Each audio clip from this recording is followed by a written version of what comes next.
Bonjour à toutes et à tous et merci encore d'être là en cette fin de journée pour cette dernière intervention dans le cadre de cette journée d'études portant sur les questions de genre et de technologie. Et donc, je reprends un peu ce que j'avais dit en introduction de la journée, hein. On se retrouve aujourd'hui à quelques jours de la journée internationale de lutte contre les violences faites aux femmes et aux filles dans toute leur diversité. Je reprends l'expression de l'ONU qui a été institutionnalisée. Justement, on va parler de cette journée internationale. On peut légitimement se demander, est-ce que ces journées internationales, qui sont perçues comme des célébrations, je pense à la journée du 25 novembre, à la journée du 8 mars, la journée internationale de lutte pour les droits des femmes, la journée du 17 mai aussi, qui est extrêmement importante. Alors, ces journées, elles suscitent énormément d'interrogations. Est-ce qu'elles ont vraiment un impact? Et est-ce que tout ce qu'il y a derrière, les grandes résolutions, les conventions, les plateformes d'action, comme la plateforme d'action de Pékin, suite à la convention de Pékin en 1995, est-ce que ces grandes résolutions, est-ce que ces grandes journées, elles ont vraiment une incidence? Alors, on ne peut pas nier, après avoir entendu les interventions précédentes tout au long de la journée, que c'est important de se poser la question. Euh, Vanny et moi, on est d'accord, on est quand même convaincus que même si ces résolutions, ces grandes conventions n'ont pas toujours l'effet escompté, elles ont quand même elle nous offre, du moins, une possibilité, un espace de visibilisation des problématiques rencontrées en matière de genre et un espace de lutte où on peut, manifester, se manifester et montrer, hein, que ces questions sont loin d'être résolues. Alors notre intervention aujourd'hui, elle s'inscrit dans cette perspective. On va aborder la reconnaissance au sein d'une institution internationale, l'ONU, d'un concept, le concept de Technology Facilitated Gender-Based Violence. Alors, on traduit, hein, c'est les violences fondées sur le genre, facilitées ou amplifiées, parce que parfois le terme se retrouve également, par les technologies. Alors, ce terme, il désigne maintenant officiellement, mais depuis très très peu de temps, vous allez voir, l'ensemble des violences fondées sur le genre qui sont facilitées, amplifiées ou rendues possibles par les technologies numériques. Ces technologies numériques, on en a déjà parlé longuement aujourd'hui. Le cyberharcèlement, la diffusion non consentie d'images intimes, le traçage numérique, les menaces en ligne, le harcèlement, etc. etc. Il y en a bien de nombreuses. Attends. Euh, donc effectivement, comme Claire le disait, on a bien eu l'occasion de le répéter aujourd'hui. Toutes les formes de violence constituent aujourd'hui un enjeu majeur dans les débats sur les droits humains et notamment dans le sens de l'égalité de genre, aussi également en ce qui concerne la régulation du numérique. Donc toutes ces formes de violence interrogent aussi la capacité des cadres juridiques et des politiques publiques par extension à s'adapter à ces pratiques violences qui franchissent du coup les frontières du physique par, pour reprendre l'expression de Renaud ce matin, ces territoires virtuels. Et donc en fait tout ça exploite ces espaces numériques, ce qui du coup nous permet d'analyser à travers cette conférence déjà l'émergence du concept de Technology Facilitated Gender-Based Violence, euh, dans les travaux académiques et militants, puisqu'on verra que les deux se rejoignent assez sur certains points. On pourra aussi analyser l'intégration de ce concept et son intégration progressive et parfois lente dans les conversations et dans les discussions internationales, notamment par rapport à notre cas d'étude, qui sont les résolutions et les rapports onusiens. Euh, Nous allons également pouvoir voir les défis pour la régularisation de ce concept, donc l'articulation entre la liberté d'expression, la protection des victimes et la responsabilité des plateformes sur lesquelles se trouve ce type de violence, ainsi que, pour finir, les implications pour les droits fondamentaux humains avec un grand H, en particulier le droit à la sécurité, la vie privée, la participation publique des femmes et des minorités de genre.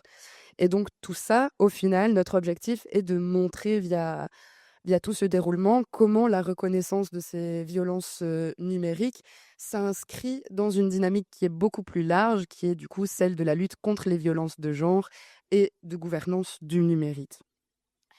Et donc Ouais. Pour cette recherche, on explicite un petit peu quand même notre méthodologie. On a utilisé une approche qualitative qui combine 2 méthodes principales.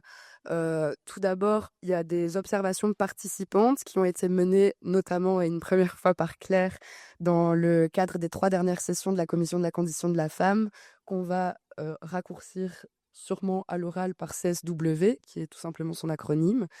Claire a pu participer en tant que membre observatrice de la délégation belge à la CSW 67, 66, 68 pardon, et 69, qui sont les 3 dernières sessions. Elle a pu également suivre les négociations officielles dans les sphères officielles de l'ONU pour tout ce qui était rédaction de conclusions concertées ou encore la rédaction de la déclaration politique commune qui s'est faite l'année passée. Et elle a également pu participer à de nombreux side events et événements parallèles qu'on distingue par la notion officielle et officieuse. Les événements parallèles par praticité sont ceux organisés par les ONG et les side events sont juste les événements mis à côté des événements officiels au sein du quartier général de l'ONU. Donc, Claire ici présente a pu constater par exemple qu'à la CSW 67, donc c'est la session de la Commission de la condition de la femme qui a été consacrée à l'innovation technologique, les acteurs majeurs de la technologie étaient quasiment absents de cette session, à l'exception de quelques petites entreprises présentes via les ONG ou alors des lobbyistes, clairement. Quant à moi, j'ai eu le privilège de pouvoir participer à la CSW 68 et 69, notamment via les événements parallèles grâce au côté officieux des ONG. Et donc, cette immersion à toutes les deux nous a permis de réaliser une ethnographie multisituée en observant différents espaces de discussion et d'action avec du coup différentes notions d'officialité, on va dire. Et en plus de ça, nous avons pu compléter nos observations par de l'analyse de contenu des documents officiels directement, donc les rapports, les textes de loi et les publications de manière générale de l'ONU. Et donc, c'est cette double approche d'observation participante et d'analyse documentaire qui nous a permis de saisir à la fois les dynamiques de négociation, la manière dont le concept, notamment de Technology Facilitated Gender-Based Violence, a été progressivement intégré dans les textes, mais nous le verrons avec d'autres concepts au fur et à mesure de la présentation. Je t'en prie. Voilà, donc on l'a vu, hein, les technologies, qu'elles soient numériques ou autres, ne sont absolument pas neutres. Elles peuvent renforcer, et elles renforcent d'ailleurs bien souvent, hein, des formes de domination qui étaient préexistantes. Elles facilitent aussi des formes de violence qui sont fondées sur le genre. Et bah voilà, nos interventions précédentes ont bien montré que les outils numériques peuvent amplifier le harcèlement, peuvent amplifier la surveillance, la diffusion non consentie d'images intimes, les réseaux sociaux, les messageries, les plateformes de partage. Tout ça, c'est utilisé évidemment pour contrôler, intimider, humilier, reproduire, hein, finalement les inégalités du monde physique. Mais il ne s'agit pas exclusivement des technologies en ligne, hein, sur Internet. On l'a vu avec la question des applications ici de contrôle menstruel. Aussi, il y a d'autres exemples, des dispositifs comme les systèmes de géolocalisation, pardon, les caméras ou certaines innovations biomédicales peuvent être détournées pour surveiller, contraindre ou exercer un contrôle sur les corps et la vie des femmes et des minorités de genre. Alors, ces recherches scientifiques, elles soulignent majoritairement que les violences technologiques, elles ont des impacts multiples, physiques, psychologiques, sociaux, économiques, et qu'elles s'inscrivent, on l'a déjà dit, les collègues l'ont dit précédemment, dans une continuité avec les violences qui se déroulent hors ligne. Les technologies représentent donc une arme à double tranchant et elles peuvent être un outil d'émancipation. Donc elles peuvent être un outil d'émancipation, mais aussi un vecteur d'oppression en créant de nouvelles formes de harcèlement, d'exploitation, de contrôle, tout en rendant ces violences beaucoup plus rapides, beaucoup plus massives et beaucoup plus difficiles à sanctionner et à évaluer finalement, puisqu'elles se produisent dans un territoire qui n'est plus physique. Alors on va se demander justement comment ces questions sont traitées à l'échelle internationale. Alors, vous pouvez observer le petit schéma qui a été le fruit de mon travail très long. Et donc effectivement, comme Claire le disait, comment ces questions-là vont être traitées à l'échelle internationale. Parce que comme on vient de le dire, quand on parle de technologie numérique, on ne peut pas simplement les voir comme de simples outils neutres ou simplement un outil technique en tant que tel. Donc, en fait, on doit intégrer que le rapport de pouvoir qu'on trouvait déjà dans la société, surtout quand on parle de domination masculine et d'inégalité de genre, se recompose et s'amplifie même sur un territoire virtuel, pardon, et donc dans ces nouveaux espaces. C'est alors que le numérique devient à cet instant un vrai espace politique où ces rapports de force se rejouent, se reproduisent de façon encore plus marquée. Et donc on peut en retirer que les violences numériques sont une version moderne du patriarcat qui qui permet donc de penser le fait de penser que ces violences numériques sont une version moderne du patriarcat permet de penser des solutions autrement, notamment vis-à-vis des grandes instances. Il ne suffit pas juste d'agir sur les individus ou de corriger les plateformes, mais il faut s'attaquer à la racine même du problème, qui sont les normes sociales et culturelles qui font exister ces injustices.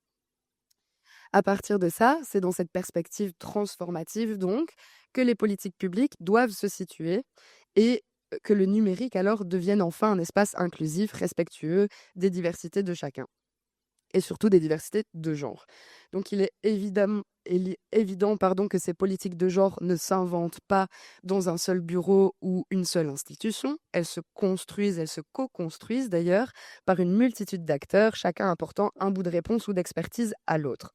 On a par exemple d'abord les États, donc on a le niveau étatique, qui est le petit cadre bleu ici sur le schéma, qui ont un rôle clé. Ce sont eux qui vont négocier, réguler et planifier, tout en cherchant le compromis parfois, en édulcorant les idées les plus ambitieuses entre eux, afin d'essayer d'obtenir une adhésion la plus large possible. À titre d'exemple, vis-à-vis de ça, le terme genre dans les politiques publiques a été instruit depuis la Convention de Pékin en 1995 et donc montre par ce système combien les mots circulent dans les sphères internationales et nationales. Donc c'est toujours avec une vigilance sur leur sens et leur portée qu'il faut intégrer quels mots on utilise. Hem, Aux côtés des gouvernements et en dehors du prisme gouvernemental, il y a toutes les agences internationales et régionales et subrégionales, comme l'ONU ou l'Union européenne, qui proposent de grands principes et servent de point d'appui pour coordonner les efforts. Ce sont aussi eux qui filtrent et valident ce qui entre dans les textes officiels à cette échelle-là. Et donc, en plus de ces 2 acteurs, principaux et évidents, on va avoir aussi les acteurs économiques, comme les entreprises, qui influencent le débat via le lobbying ou le financement, même si leur poids et leur visibilité peut se voir surtout dans les coulisses. C'est pas que c'est le plus évident.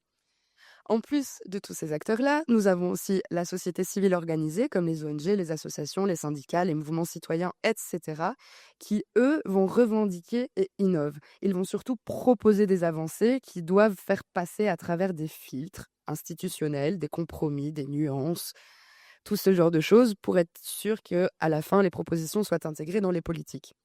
Il ne faut surtout pas oublier, et malheureusement il se fait surtout oublier, euh, la partie d'acteurs sur le monde des chercheurs, experts techniques et consultants.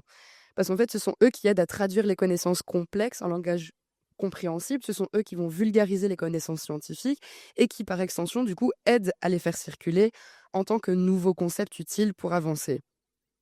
Et donc là, on passe, si on reprend notre petit schéma, de la norme étatique à notre fameux usine de politique publique, grâce à tous ces acteurs-là. Et donc, au final, ce processus ressemble plus à un jeu d'aller-retour entre toutes nos flèches, plutôt qu'à une série d'étapes prédéfinies, puisque des idées et des pratiques émergent localement, sont reprises et transformées par les institutions, puis redescendent sous forme de normes ou standards en fonction de l'échelle où on se trouve, qui à leur tour influencent encore et modifient la réalité du terrain. Et donc tout ce processus-là se construit sur base de négociations, d'ajustements constants, pour donner naissance à des politiques qui sont vraiment, au final, le fruit d'une intelligence collective, ou en tout cas on essaye. Et donc cette façon de prendre en charge les violences numériques liées au genre et plus particulièrement les inégalités au sens plus large, n'est jamais simple ou issue d'un processus linéaire. Elle va mobiliser constamment une diversité d'acteurs qui doivent dialoguer, négocier et s'adapter chacun avec les autres et chacun avec ses propres ressources, priorités et contraintes. Et donc tout ceci dans le but évidemment d'essayer de faire advenir un espace numérique plus juste et plus inclusif. Alors, vous allez peut-être vous demander, mais à quoi ça sert de reconnaître ce type de concept comme Technology Facilitated Gender-Based Violence à l'ONU? Alors, c'est bien plus qu'une question de vocabulaire, évidemment. Reconnaître le concept, c'est donner une existence politique et juridique à des violences qui, jusqu'ici, sont souvent invisibilisées ou alors minimisées. Alors, quand on parle de cyberharcèlement, de diffusion non consentie d'images intimes, de traçage numérique ou de menaces en ligne, on parle de violences réelles, mais surtout, en fait, il faut prendre en considération que ces violences, elles ont aussi des conséquences physiques, psychologiques et sociales. Mais tant que ces violences ne sont pas nommées, en fait, elles ne sont pas comptabilisées, elles ne sont pas intégrées dans les politiques publiques et voilà, elles ne font pas l'objet de réflexions plus approfondies. Alors aujourd'hui, clairement, les technologies ne sont pas neutres. Si elles peuvent, dans une certaine mesure, être un outil de subversion ou d'émancipation, et heureusement, il faut le rappeler, elles sont aussi des vecteurs de violence dans ce fameux continuum dont on a déjà beaucoup parlé aujourd'hui. Et si on ne les prend pas en compte, eh bien, c'est tout simplement laisser dans un angle mort énorme dans la lutte pour l'égalité de genre et pour l'autonomisation des femmes et des filles. Faire reconnaître ce concept à l'ONU, c'est donc créer un cadre international qui oblige les États, ou en tout cas qui les incite, parce que ça dépend d'où ça vient à l'ONU, mais ça n'oblige pas forcément, loin de là, mais qui incite les États à agir, à légiférer, à créer un cadre pour protéger les victimes, pour responsabiliser aussi les plateformes numériques. C'est donc envoyer un message clair si on reconnaît ce concept. Alors, aux Nations Unies, justement, chaque mot compte, chaque terme compte. Dans les négociations auxquelles j'ai pu assister, notamment pour la Commission sur la condition de la femme, le choix des termes n'est absolument jamais neutre. Il reflète des équilibres politiques, des consensus internationaux, des copinages parfois aussi, et des avancées normatives. Un mot ou une expression peut ouvrir la voie à une reconnaissance officielle, à une protection juridique ou à la mobilisation de ressources. À l'inverse, si un terme n'existe pas dans le langage onusien, le phénomène qu'il désigne risque tout simplement d'être invisibilisé et donc de rester sans action concrète. Alors pourquoi c'est si sensible?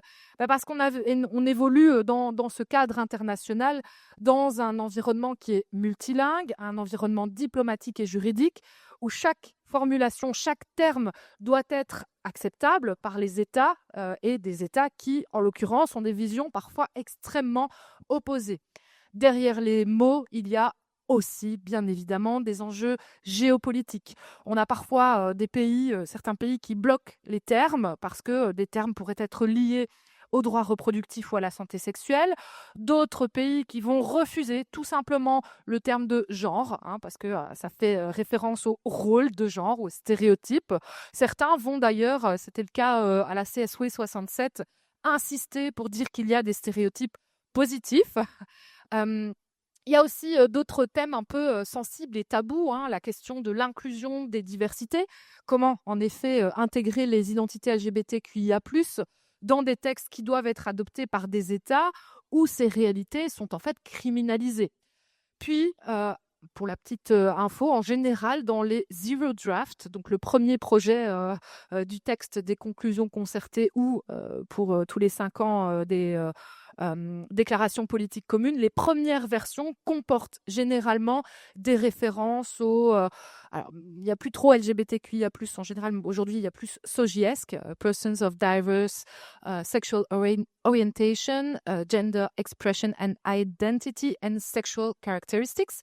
Donc on glisse dans les mots. LGBT a été effacé et repris par SOGIESC quand il est repris parce que en général ça finit par être complètement disparaître des versions finales qui ressortent des négociations.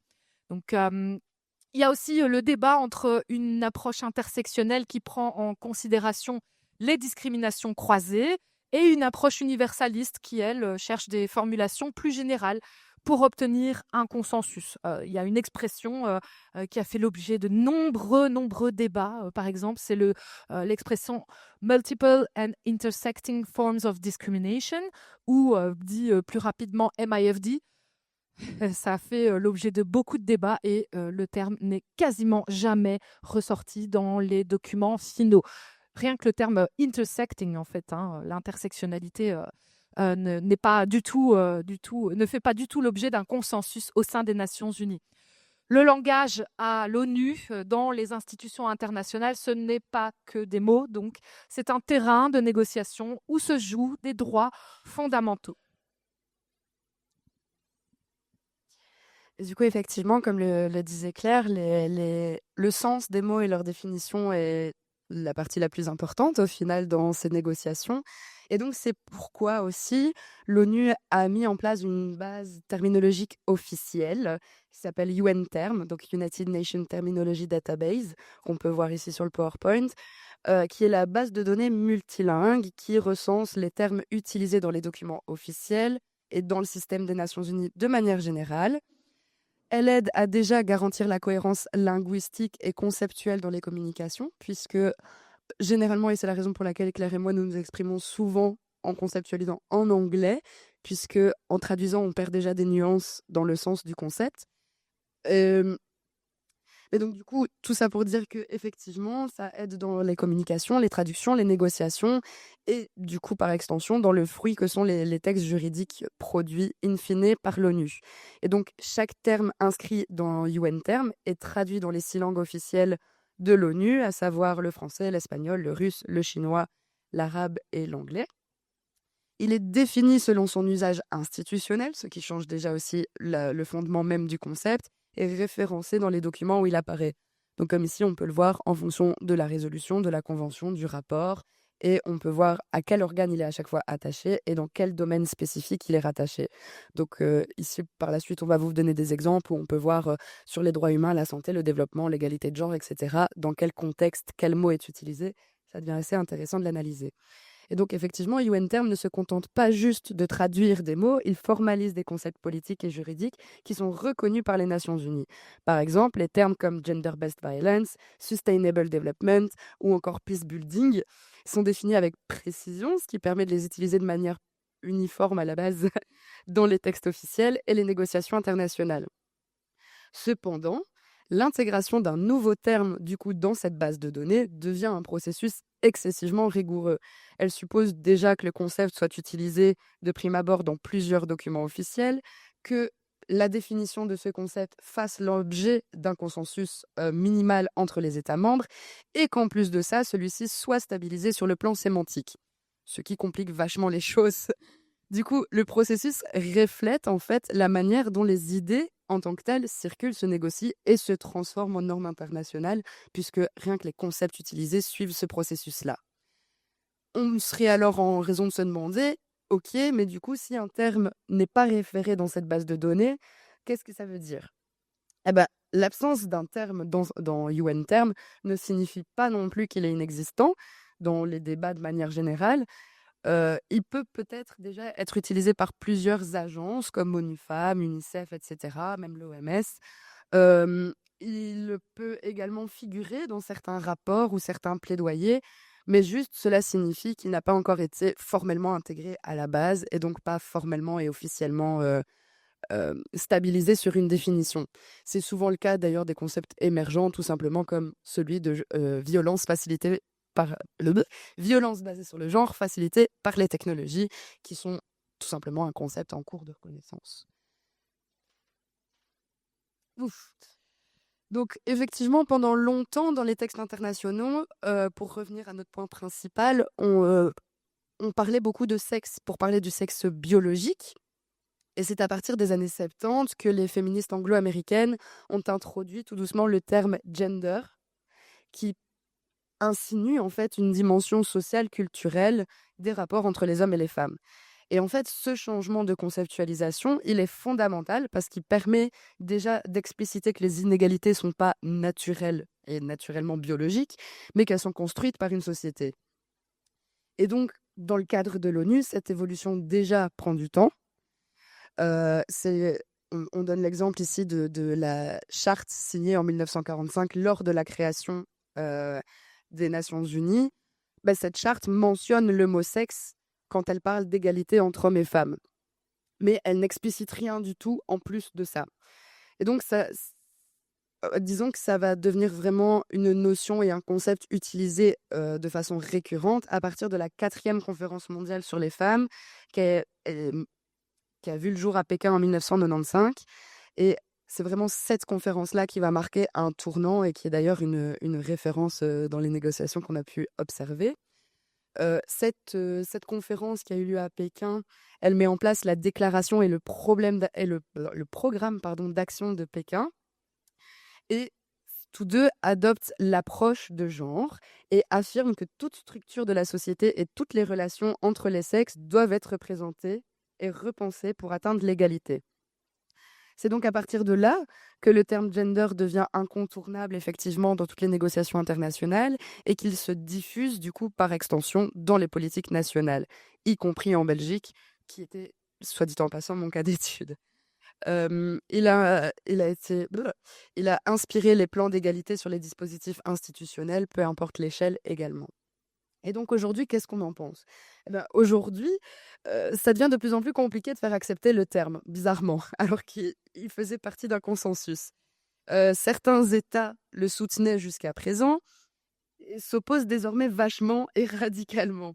Pour ne pas les citer, les États-Unis, qui étaient historiquement favorables à l'approche de genre et qui, depuis la CSW 69, c'est-à-dire l'année passée, le rejettent totalement. C'est également le cas de l'Argentine. Et donc, en fait, on peut observer un recul vis-à-vis des consensus sur les concepts. Et ce recul montre à quel point le langage reste en fait un enjeu politique majeur. Derrière un mot, il y a des droits et ces droits peuvent être remis en question. Et donc, par extension, l'utilisation d'un mot explicite ou non un droit. Dans le terme gender-based violence, par exemple, ce terme-là a mis des années à s'imposer comme catégorie légitime dans les textes internationaux. Il ne désigne pas seulement des violences physiques ou sexuelles, mais toute violence fondée sur le genre, qu'elle soit psychologique, économique, structurelle, etc. Et donc, sa reconnaissance a permis de visibiliser les formes de violence longuement ignorées. Mais elle reste sujette à des interprétations variables, d'où la nécessité d'avoir une base de données explicite sur les terminologies. Selon les contextes politiques ou culturels, effectivement, le contexte va totalement changer. De même, d'ailleurs, pour le concept d'intersectionnalité, issu des travaux de Kimberly Crenshaw, et ces travaux ont introduit une grille de lecture essentielle pour comprendre comment les discriminations se croisent et se renforcent. Pourtant, malgré l'existence de ces travaux, son intégration dans les négociations internationales reste difficile et parfois jugée trop militante, trop complexe, trop éloignée des cadres juridiques classiques et normatifs. Et donc aujourd'hui, le terme et le concept de Technology Facilitated Gender-Based Violence s'inscrit dans cette même dynamique. Il cherche à nommer et à rendre visibles des violences spécifiques qui sont facilitées par les technologies. Mais comme pour les concepts explicités précédemment, la reconnaissance dépend de la capacité des acteurs à le faire entrer dans les textes, à le traduire dans les politiques concrètes et à surmonter les différentes résistances, qu'elles soient techniques, idéologiques, diplomatiques, etc. Le concept, d'ailleurs, fait l'objet d'une entrée officielle dorénavant dans notre chère base de données UN Term, mais n'a toutefois pas été formellement intégré dans les textes normatifs. Donc c'est bien, on voit que le concept existe officiellement aux yeux de l'ONU, mais on ne sait pas dans quel texte il est. Oui, à l'exception de l'UNESCO, j'y arrivais. Quand je parle qui n'a pas d'entrée officielle dans les textes normatifs, j'entends par là ceux de l'Assemblée générale de l'ONU, dans les organes principaux, mais effectivement, à l'exception de l'UNESCO, ce terme-là ne bénéficie d'aucune définition stabilisée ou de traduction stabilisée dans les différentes langues officielles. Donc, ce qui paraît effectivement bizarre de se dire on travaille sur les inégalités de genre et on se retrouve à l'UNESCO. Ça n'a pas vraiment de sens.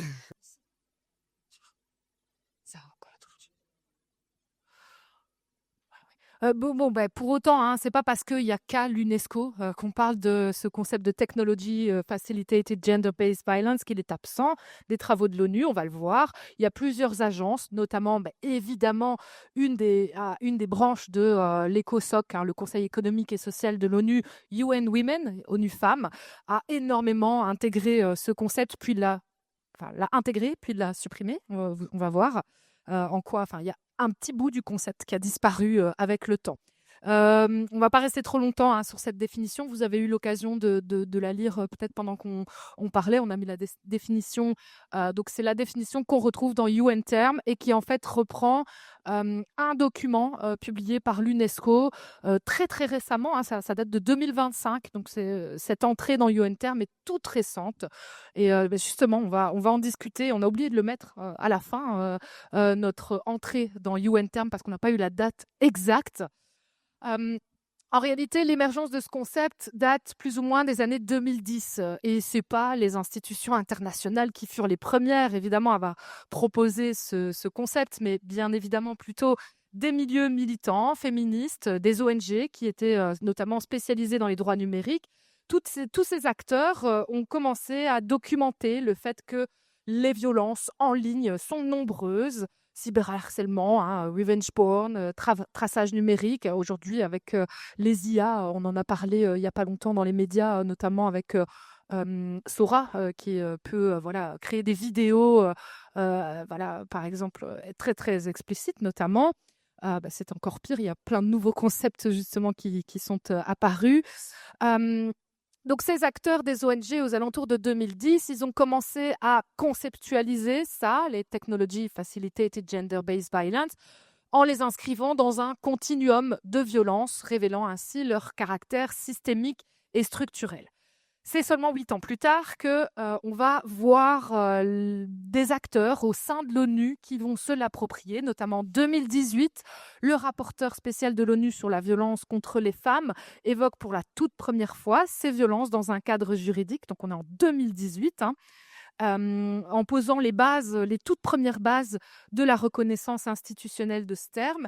Et puis, c'est vraiment, on est dans l'histoire toute proche là, à partir de 2020, que le concept va se formaliser davantage grâce à une série de rapports techniques qui ont été publiés par UN Women et par plusieurs de ses partenaires.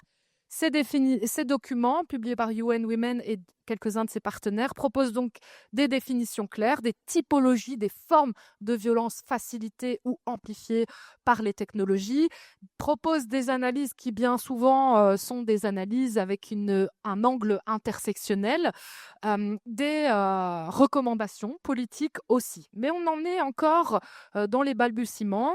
On a donc la publication de plusieurs textes, plusieurs rapports.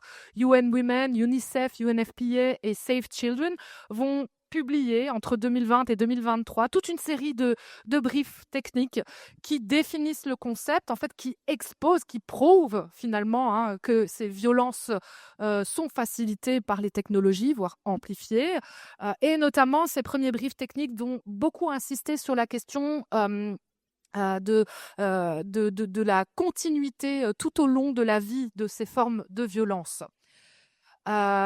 Il y a un moment marquant sur ce concept, c'est évidemment la 67e session de la Commission pour la condition de la femme en mars 2023, qui avait pour thème innovation et évolution technologique et éducation à l'ère numérique pour réaliser l'égalité des sexes, l'autonomisation de toutes les femmes et les filles. Oui, on parle de l'égalité des sexes chez ONU Femmes. C'est un point dont on reparlera un petit peu plus tard.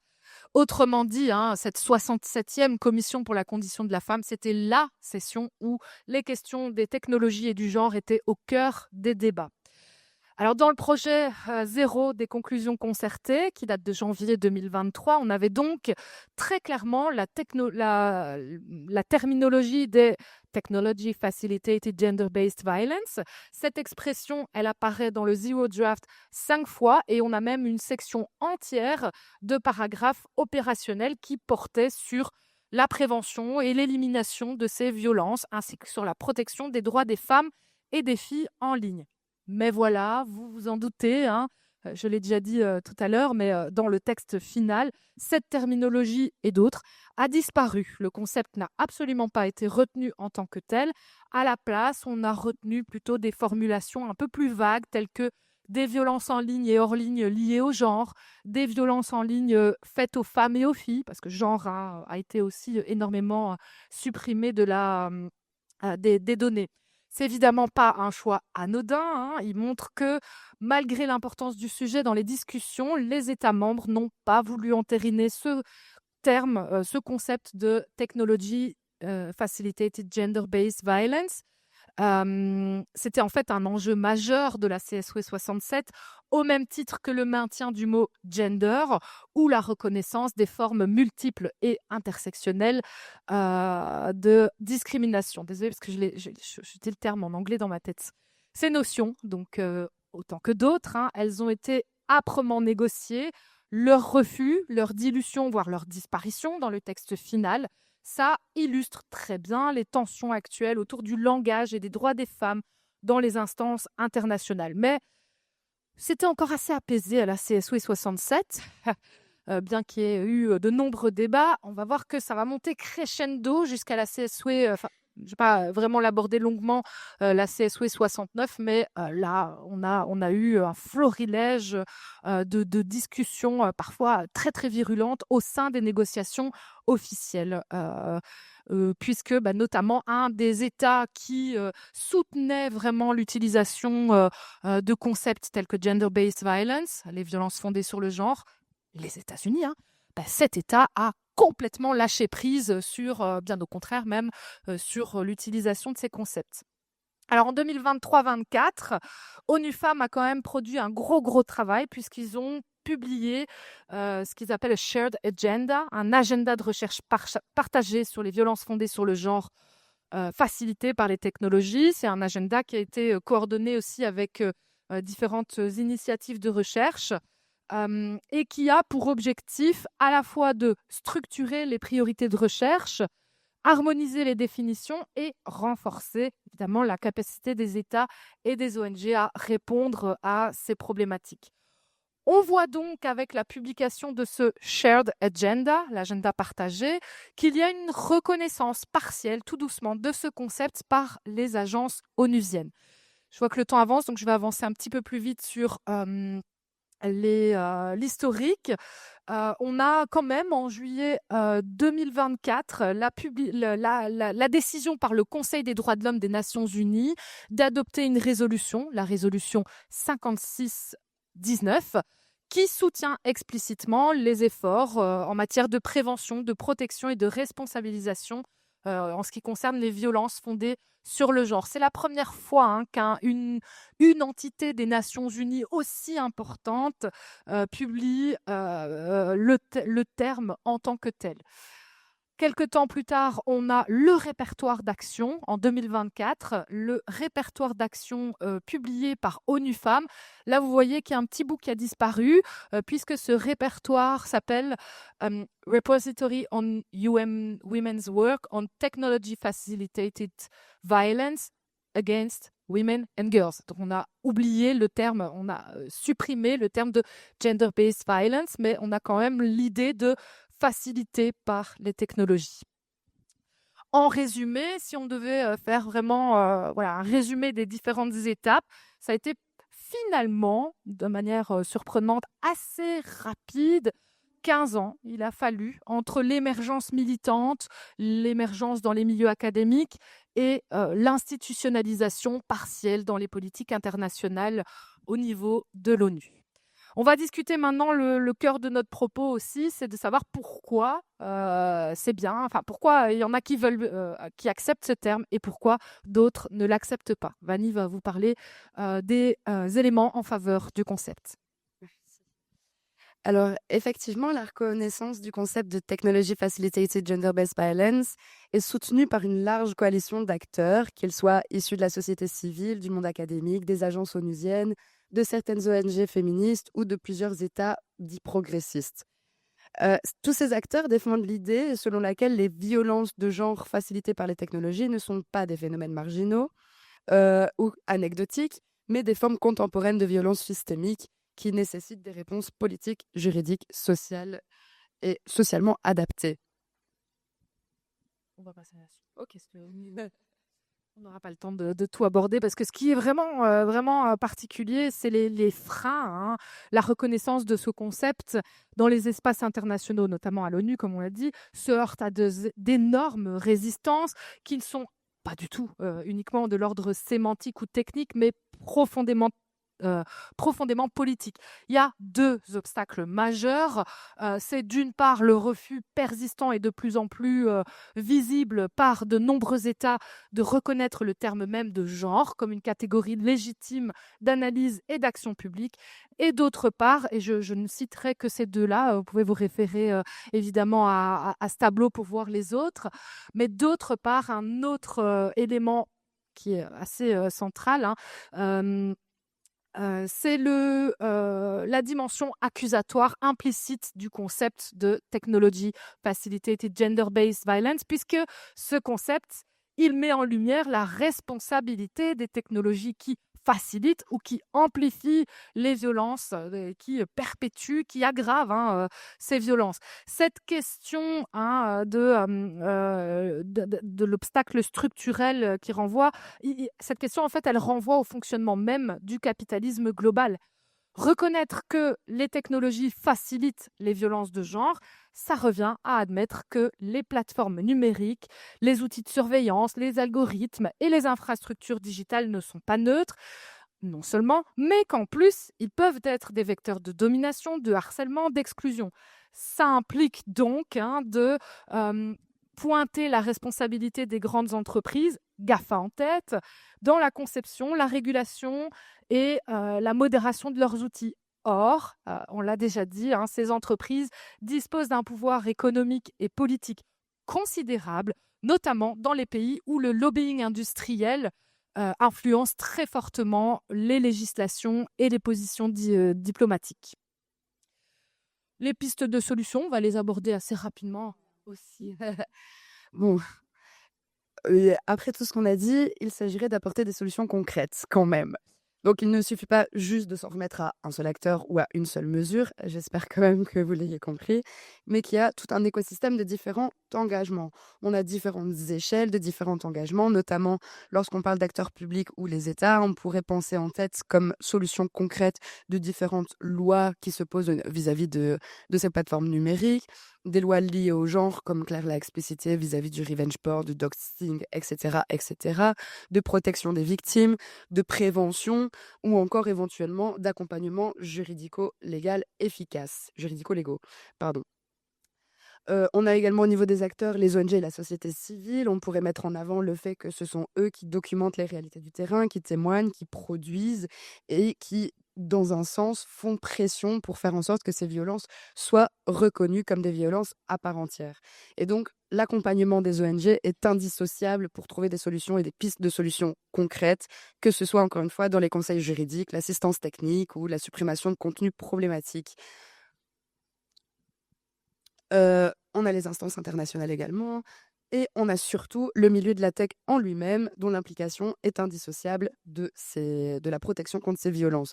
Que ce soit dans le fait d'intégrer dès la conceptualisation des outils de modération, que ce soit le renforcement ou l'humanisation des réponses rapides face aux différents signalements, de jouer tout simplement la carte de la transparence en rendant public les chiffres et les actions menées contre les contenus violents, ou encore tout simplement le travail main dans la main et le soutien par rapport aux ONG, aux États et aux différents usagers. Et donc effectivement, tout le panorama qu'on vous a expliqué, ma foi, assez rapidement, ce n'est ni une solution miracle, ni une recette unique. Il faut juste déjà reconnaître, combattre le concept en tant que tel de technologie facilitated gender-based violence et l'implication de toutes les parties prenantes au niveau local, global, et de société civile, institutionnelle, associative, etc. Et donc, il faut tout simplement, entre guillemets, instaurer une dynamique de coopération et d'apprentissage collectif face à l'espace numérique pour qu'il devienne véritablement inclusif et respectueux des différents droits de tous et toutes. Une dernière piste avant notre conclusion, c'est pour accepter cette responsabilité des technologies dans les violences fondées sur le genre, ce serait d'adopter ce qu'on appelle une démarche, une approche transformative du genre. Qu'est-ce que ça veut dire ? Ça consiste pas simplement à intégrer les femmes dans les systèmes existants, ça veut dire vraiment changer les systèmes en profondeur. Concrètement, une approche transformative, c'est une approche qui remet en question les normes, les rôles, les stéréotypes qui produisent des inégalités. Ça ne se limite pas à des mesures correctives, ça vise évidemment à modifier en profondeur les structures de pouvoir, les pratiques institutionnelles et même la culture numérique pour qu'elle devienne inclusive. En conclusion, on a été un petit peu vite pour cette fin, mais voilà, on va quand même mentionner cette conclusion plus largement. On a vu tout au long de la journée que les violences facilitées par les technologies ne sont absolument pas marginales, même s'il s'agit parfois simplement de violences symboliques. Je crois que les présentations, notamment sur les jeux vidéo, ont beaucoup m'ont mis en avant ces questions de violences symboliques, de l'image que ça peut avoir, la répercussion de cette consommation de certaines images ou de représentations. Donc ça, c'est pas marginal, ça prolonge en fait des rapports de domination qui sont voilà, bien anciens, et l'émergence du concept de Technology Facilitated Gender-Based Violence s'inscrit vraiment dans cette histoire. Il est né pour nommer des violences spécifiques qui se produisent dans les technologies, notamment dans le monde numérique, et pour les rendre visibles. C'est essentiel, selon nous, donc, de nommer le concept parce que sans le nommer, on ne peut ni le mesurer, ni agir. Le problème, c'est qu'il y a un manque de volonté très clair, notamment du côté politique, pour reconnaître celui-là. Et ce manque de volonté, il s'inscrit dans un contexte qui est particulièrement préoccupant aujourd'hui, puisque de nombreux États adoptent des discours anti-genre, anti-féministes, conservateurs. Alors on le voit, je l'ai déjà dit, avec le retour en force de ces rhétoriques du côté des États-Unis depuis le retour de l'administration Trump. On le voit avec d'autres pays, avec l'Argentine par exemple. Ces reculs nous montrent que rien n'est acquis et que la bataille des mots, c'est aussi une bataille pour les droits. Que faire? On l'a dit, les pistes sont multiples. Mais on croit aussi que le monde académique, il a un rôle crucial là-dedans, de produire des données, analyser les mécanismes, former des professionnels et nourrir le débat public. Je conclurai en rappelant que les technologies en tant que production humaine, c'est à la fois un miroir du patriarcat et un terrain d'action, un lieu où on pourra subvertir les normes. Les luttes pour l'égalité doivent donc se poursuivre dans ces terrains numériques et terrains technologiques avec lucidité et créativité. Et si on est là, justement, rassemblés aujourd'hui à quelques jours de la Journée internationale pour l'élimination des violences faites aux femmes, c'est parce que, je pense, nous sommes convaincus qu'il est possible de transformer ces espaces, ou en tout cas nous l'espérons, pour qu'ils deviennent des lieux d'émancipation plutôt que des lieux de domination. C'est un défi, mais aussi une opportunité qu'on essaiera de saisir. Merci à tout le monde pour votre écoute et on est là encore pour vos questions si vous en avez.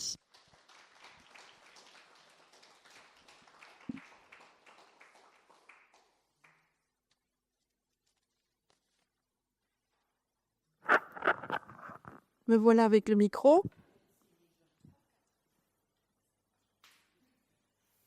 Ah, pardon. Joël?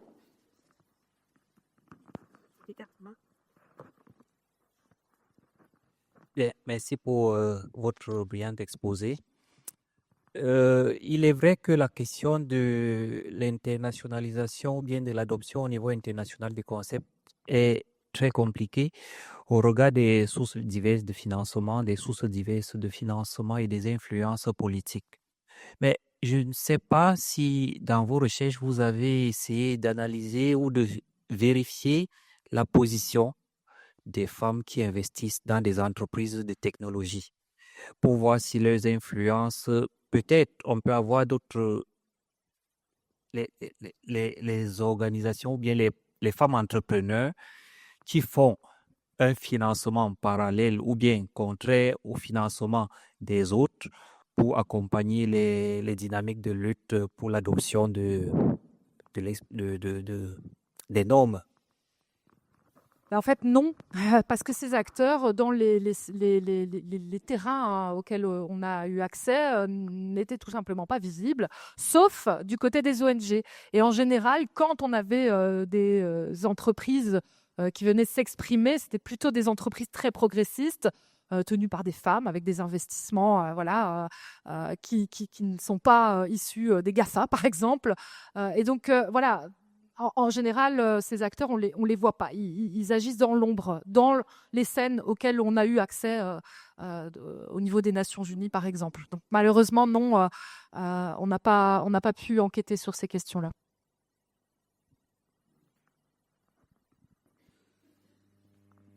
Merci beaucoup pour cette présentation.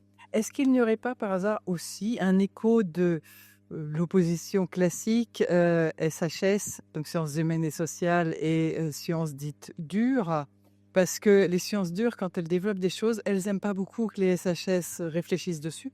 Moi-même étant SHS dans une grosse université qui n'est constituée que de physiciens, de mathématiciens, etc., on existe à peine, d'ailleurs ils ne savent même pas qu'on existe. Et c'est vrai que quand on se retrouve avec 30 personnes qui sont en sciences dures et qu'on est un à porter la voix d'esprit critique, c'est pas évident. Et donc, je me demande s'il n'y a pas quelque chose aussi là, sans vouloir faire une opposition basique, hein, mais je pense qu'il y a peut-être quelque chose aussi qu'on retrouve systématiquement. En gros, c'est pas notre boulot, quoi. Hein. Il y a ceux qui avancent et nous, on est les méchants petits canards qui veulent empêcher de faire avancer les choses.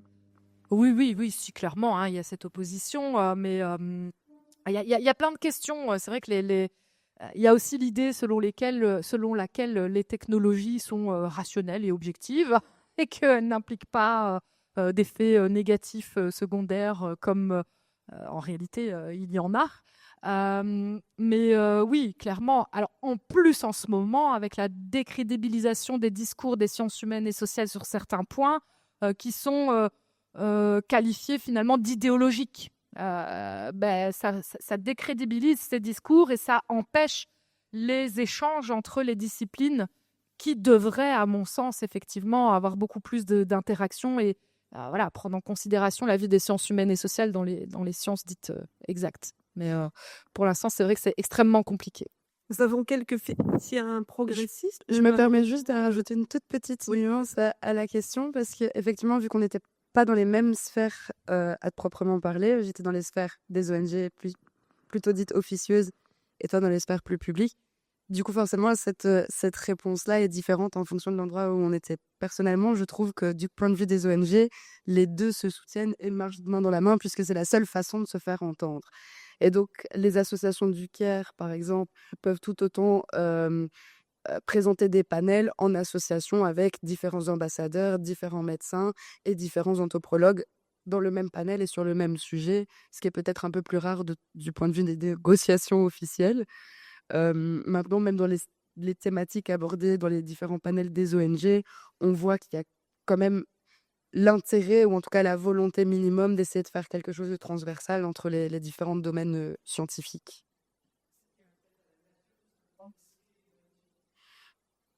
Parfois, à la nature en tant que telle de l'ONG, à la façon dont elle est menée, et peut-être aux différentes volontés derrière aussi, j'ai envie de dire. Oui, donc je disais que nous avions des physiciens progressistes à Lumons, mais que le dernier était parti. Donc, vous ne pouvez pas lui poser la question. Alors, je me permets, mais il y a un autre concept qui est un peu similaire, je pense qui englobe celui-là, c'est les violences sexuelles facilitées par la technologie. Et les violences sexuelles facilitées par la technologie. Le micro. C'est le même concept, mais en fonction des organismes, les termes vont être différents. Okay. Donc, les violences sexuelles, c'est ça? Violences sexuelles facilitées par la technologie. Oui, et il revient plus souvent aujourd'hui. Oui, et justement, il y a de plus en plus de lois qui passent pour différentes formes de ces violences, notamment même ce qui est surprenant aux États-Unis. Oui. Il y a eu récemment une loi qui a permis de condamner beaucoup plus facilement la diffusion non consensuelle de contenu à caractère sexuel, tout ce qui était lié à l'IA avec les deepfakes et l'extorsion sexuelle aussi. Et ils ont mis en place quelque chose pour les plateformes et les sites web qui s'appelle le Notice and Removal, qui doit être mis en place avant l'année prochaine pour que tout ce qui est images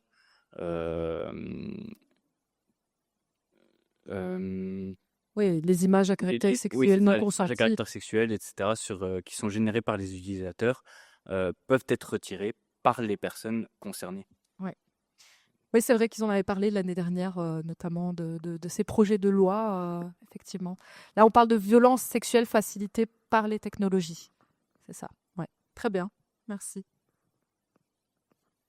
Et- Oui, merci. En fait, ma question, je l'ai située au niveau éthique, production du savoir, parce que je comprends que l'ONU, c'est un grand acteur et qui détient le pouvoir. Et la validation, par exemple, de certains concepts et certains mots peut aussi avoir des impacts sur le financement de certains projets et aussi les intérêts de certaines ONG.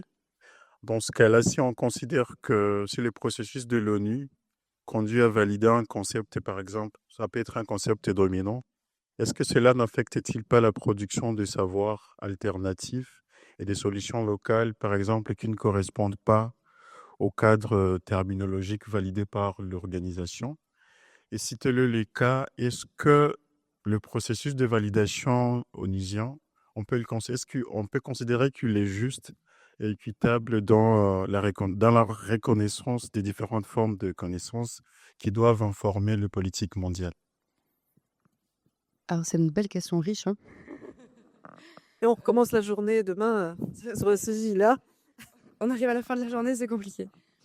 Alors oui, effectivement, il y a quand même c'est quand même important de se rendre compte que le poids des acteurs, tout le monde en tant qu'acteur dans l'ONU n'a pas le même poids, qu'effectivement, il y a, des tendances à dominer, différents États et que parfois via certains accords tacites et cetera, d'autres États peuvent avoir peut-être la possibilité de pouvoir interagir et cetera. Maintenant, je serais tentée de dire qu'il y a quand même une réalisation de l'importance de la production de savoirs, «alternatifs» entre guillemets, enfin qu'on conscientise en tout cas que, le milieu académique et le milieu des ONG apportent énormément et apportent surtout l'application sur le terrain qui devient indissociable, de tout ça et qui apporte parfois des différentes dynamiques qui n'est pas explicite dans les textes officiels. Je pense surtout à tout ce qui est, le décolonialisme. Heu, c'est grâce un peu aux ONG, j'ai l'impression que la thématique est mise sur le devant. Ça va pas être les États-Unis qui vont en parler de leur plein gré. Voilà. Ou alors insu.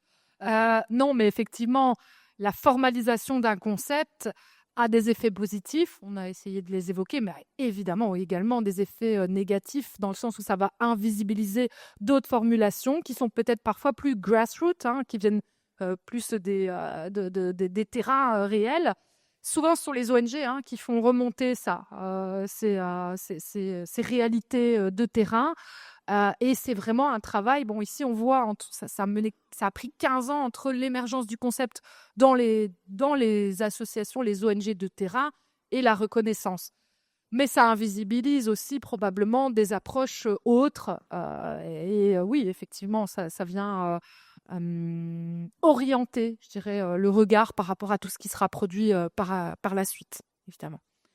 Toute petite nuance.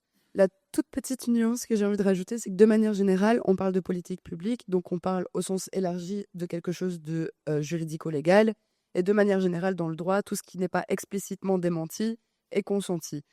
Et donc, par défaut, si on n'explicite pas point par point, etc., qu'on n'accepte pas ça ou ça ou ça, bah, c'est qu'on le sous-entend un petit peu. Je pense à énormément d'exemples comme l'utilisation du mot foyer à la place de families, plutôt, etc., etc.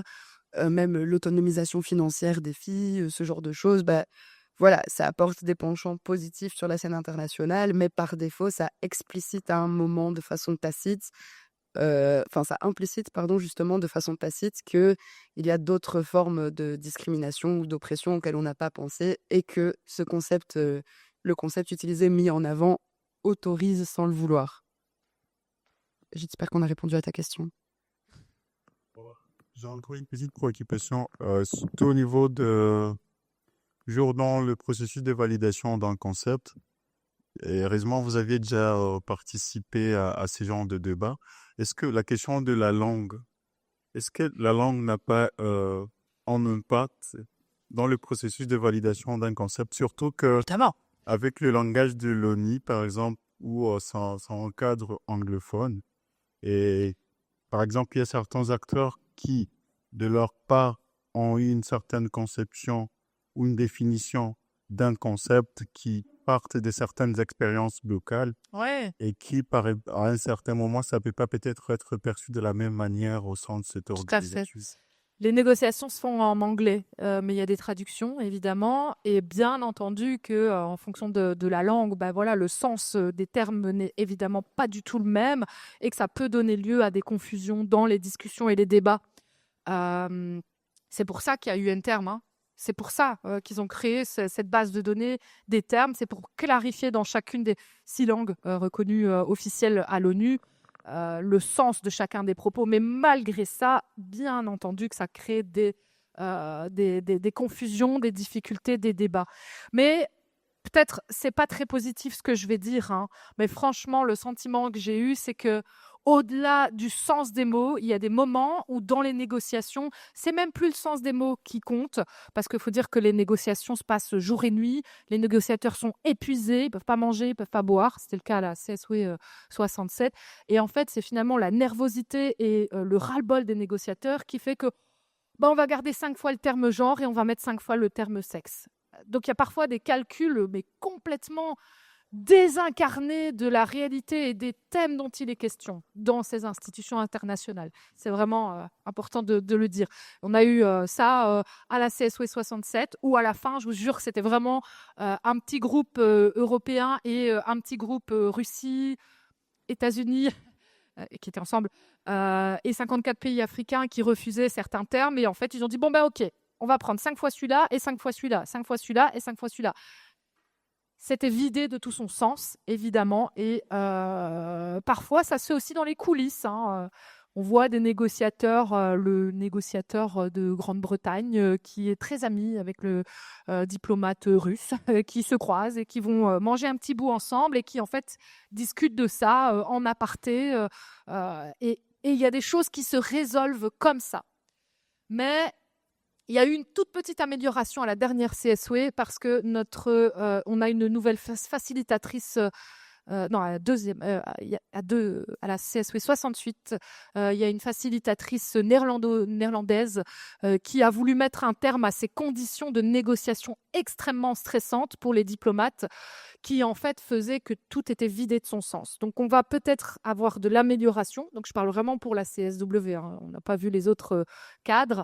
Et la CSW, voilà, le résultat, les conclusions concertées, ce ne sont pas des lois, ce ne sont pas des résolutions, ce sont des guides qui peuvent aider les différentes entités nationales à mettre en place des politiques. Libre à elles d'ailleurs, ces entités nationales, de changer les termes qui sont repris.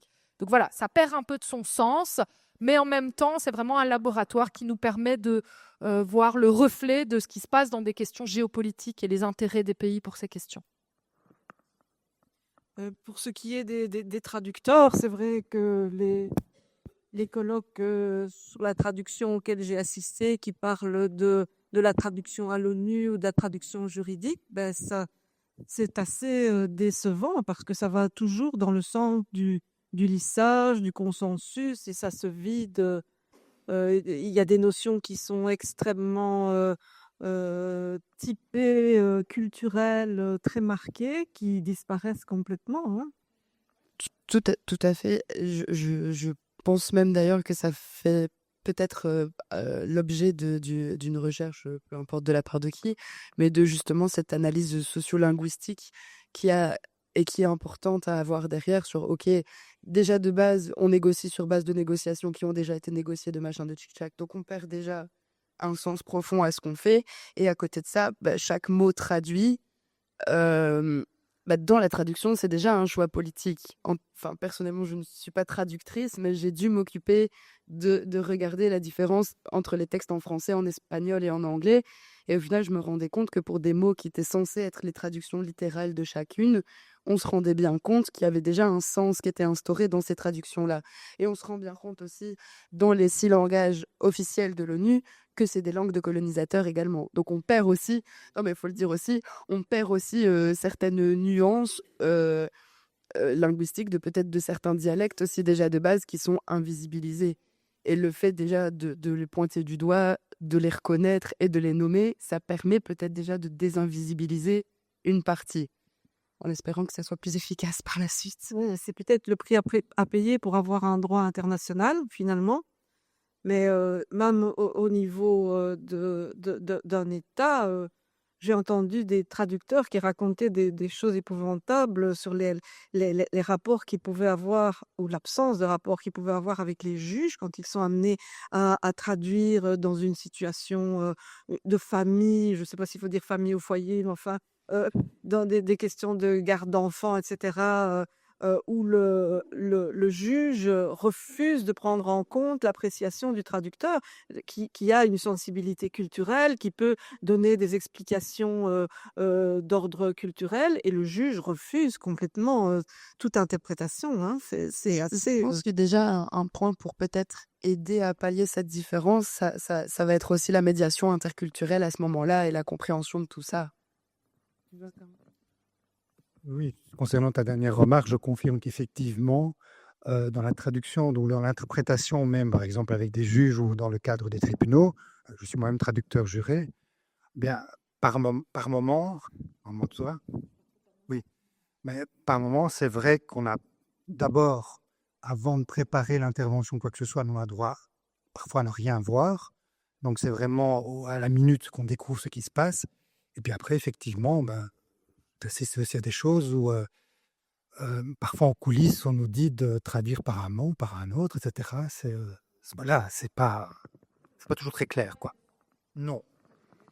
Non, les consignes, c'est il faut traduire littéralement mot à mot. Hein. Il faut absolument pas interpréter ce que les gens expriment, quoi. Est-ce qu'il y a d'autres interventions? Est-ce qu'on peut applaudir? On peut s'applaudir?